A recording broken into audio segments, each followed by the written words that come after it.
it out, you nut. Come on now. Run it out. Run it out. It's going to be close play. Hey. Hey, nice play, pitcher. Bang, bang.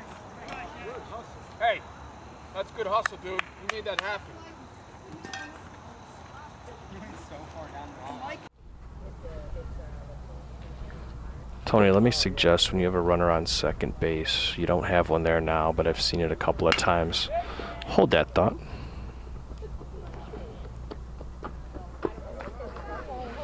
I'll get back to that. Tony, when you have plays in the infield, ground ball to the shortstop in that instance, good job stepping up. You were in freeze mode there for a moment, which would be indicative of the situation where if you have multiple runners where you have to freeze because you're not sure if he's going to throw to third base. But with 2 outs, your only play is going to be at first base. So you want to gain some more distance, open up the gate, gain some distance, and get over towards first base, taking the ball over your shoulder and a throw. My next question is, how long have you been coaching?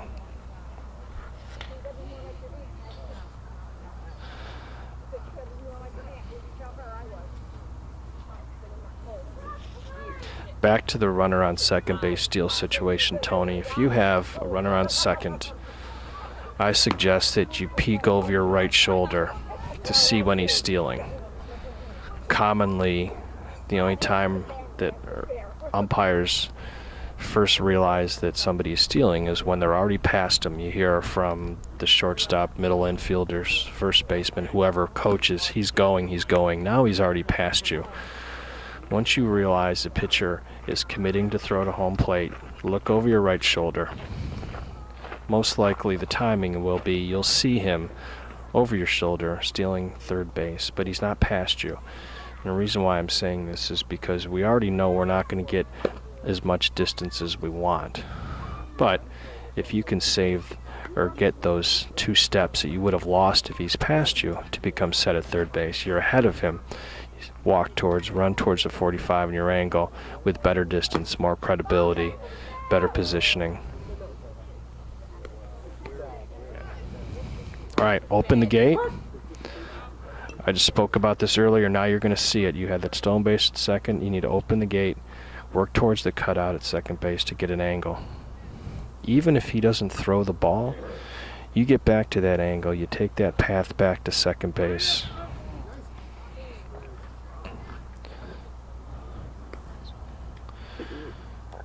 And you keep your eyes on home plate. Remember, obviously you still have check swing responsibilities, but you still need to open the gate and take that movement back towards the cutout.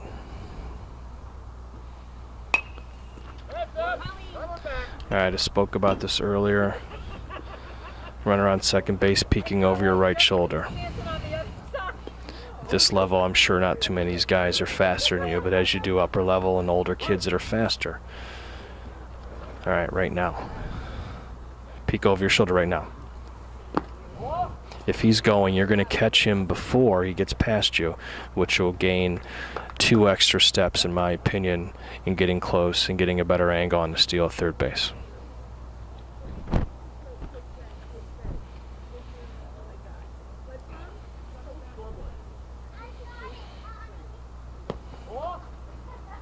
Ephus pitch. All right. Tony on the bases. Right now, your starting position. I know it's being picky and splitting hairs here. Once again, let's go back to your starting position. Square to home plate.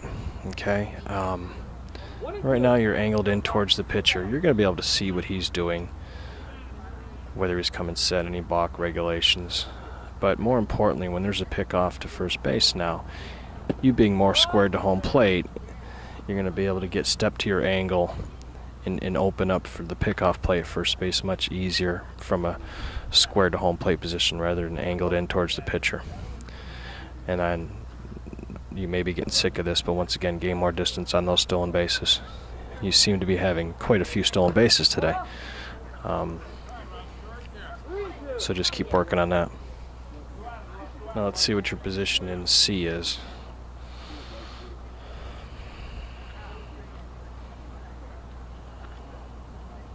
Not too bad. Now, This stolen base illustrates exactly what I was talking about earlier. You had no idea he went and stole on the pitch, and no communication from the infielders would have helped you out. So if that catcher comes up and fires a ball to third base, you're going to be late getting to third, getting any sort of an angle or look at the steal third, because you had no idea he went. All right. Tony, look at your starting position and A position. You're easily 3 feet off of the line. You're getting no advantage by that. Now, what we need you to do is we need you to have your right foot right up against a fair foul line, not touching. Okay? Now, let's see how you take this play. All right. Good call. I would suggest once you read a bad throw, take a step towards the first base line to get a better angle and look at that. That one is pretty wide open, but sometimes they're not as wide open. Back to your starting position. You need to be right on that line. There's no reason to be off of that. You're taking yourself away from getting to an angle on a ground ball. You're taking yourself away from a good path to go out on a fly ball in the outfield.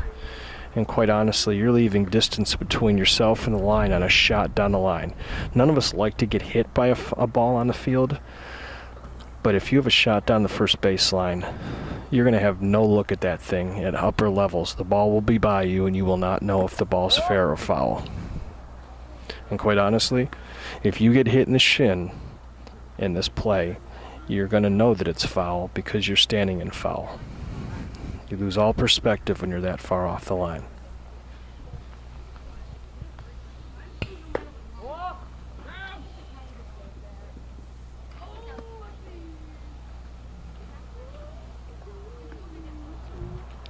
Oh, yeah.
Thing on.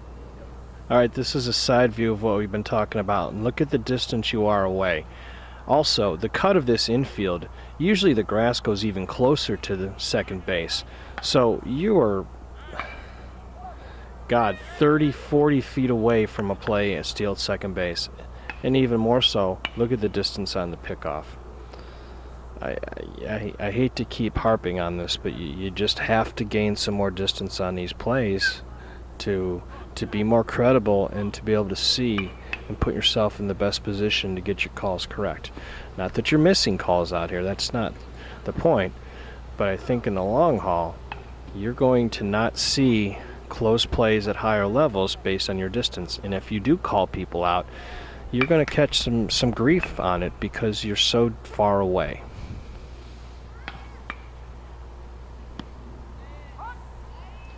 Umpiring a lot of times is about perception, how people perceive you as an umpire, the way you move, your hustle, your body language, and if people have the perception that you're not working hard or trying to get in position for calls, it's just not going to work out well for you.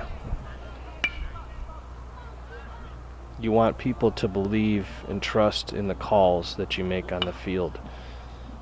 And that's something that we all battle, because a large portion of the time they don't believe us anyways. So we have to convince them that they're wrong and we're right.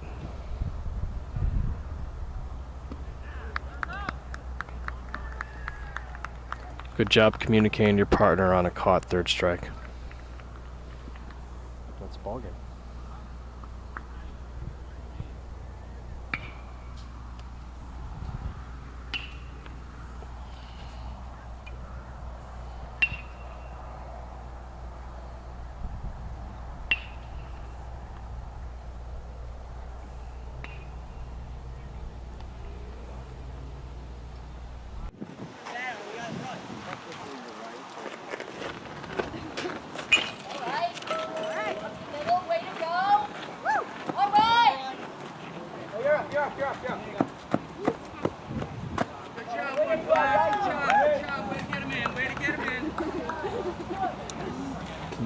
around. Make sure to touch the plate.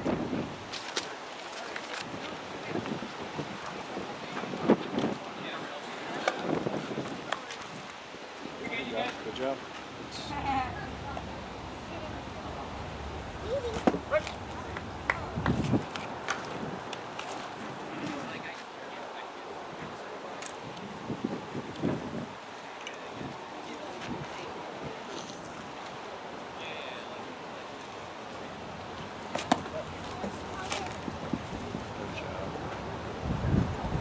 All right, now we have something interesting there. On that steal, that batter vacates and sprints out towards his bench, seemingly to try to get out of the way of the throw. He exposed himself. Well, remind me that next half inning, I'll tell you why.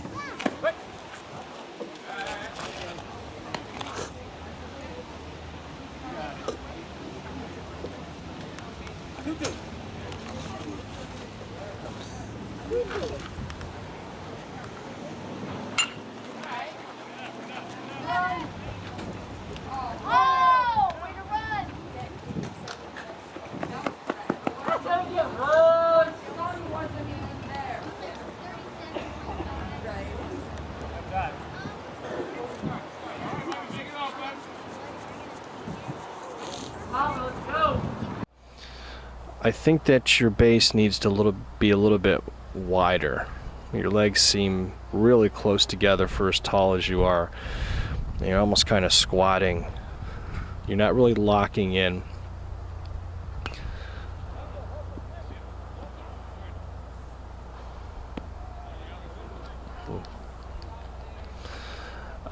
I'm not too worried about your hand placement. For me personally, having them dangling there seems like they could be a bit of a target, but if you're comfortable with that, I guess it's okay. I'd rather have them somewhere on your legs so you can lock in better. I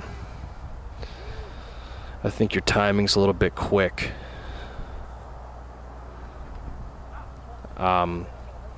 Notice that last inning, it seems like you're possibly not tracking the ball the way to the glove. Seem a little bit quick in your timing, so that's why I don't think you're tracking as well as you could. I think mechanically you're a tall guy and you need to take advantage of your height and be taller. That for instance right there, a foul ball, not that you have to have your hands totally above your head, but down around your lower chest area. I think you can get them up a little bit bigger, and you can be a bigger umpire, or at least umpire to your size. Head height looks pretty good.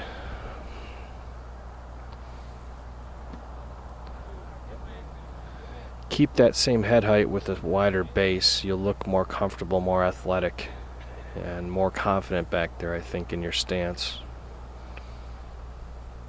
Let's see if we can see a strike call here.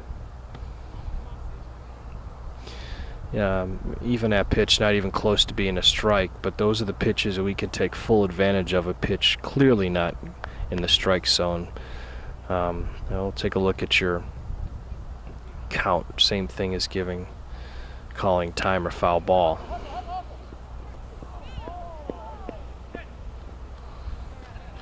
That was an interesting one. Back to giving the count up and out, same as you calling foul or time. Up and out, shoulder level at least, okay? And while we're at it, in between half innings here, we might as well just touch on that infield fly rule debacle. You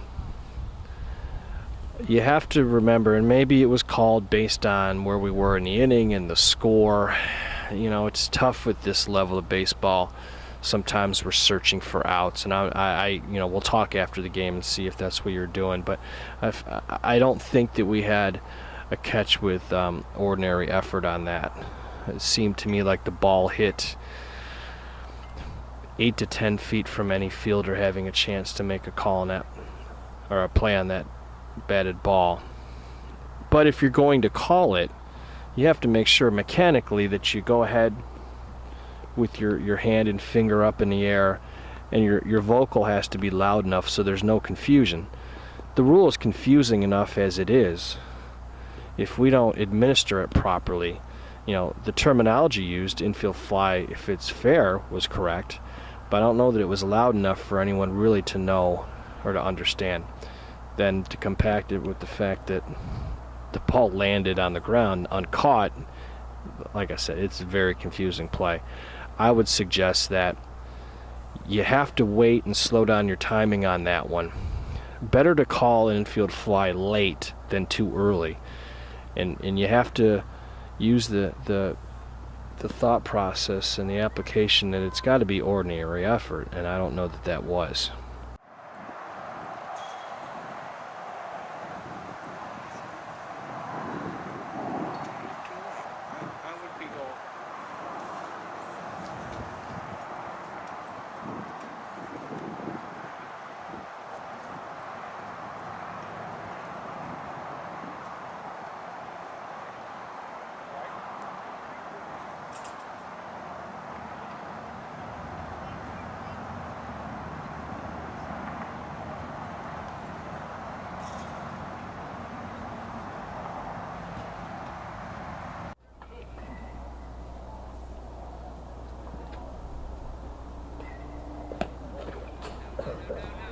Follow the ball.